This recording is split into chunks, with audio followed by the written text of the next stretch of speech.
ఇప్పుడు time night 9 అవుతుంది. నేను అన్ని మెసేజ్లు చూస్తూ ఉంటే ఒక అమ్మాయి కావ్య అనే అమ్మాయి ఒక మెసేజ్ చేసింది. అందులో ఏం రాసిందో తెలుసా? అన్న, అమ్మాయిలకు దేవుడిచ్చిన ఒక గొప్ప వరం ఏంటో చెప్పన్నా అని చెప్పేసి. గొప్ప వరం నాకు తెలిసి నిజంగా అమ్మాయిలకు దేవుడిచ్చిన ఒక గొప్ప వరం ఏంటో తెలుసా? కన్నీళ్లు.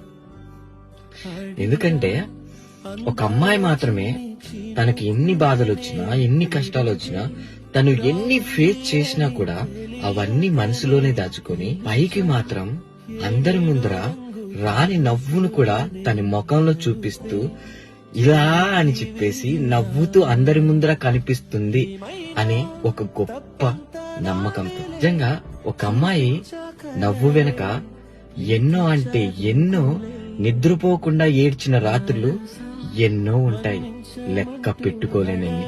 ఇది నేను కాదు, ఈ వీడియో చూస్తున్న ప్రతి ఒక్క అమ్మాయి ఒక కామెంట్ చేయండి, ఎస్ ఆర్ నో. చూద్దాం నేను చెప్పింది నిజమో కాదు. ఒక కామెంట్.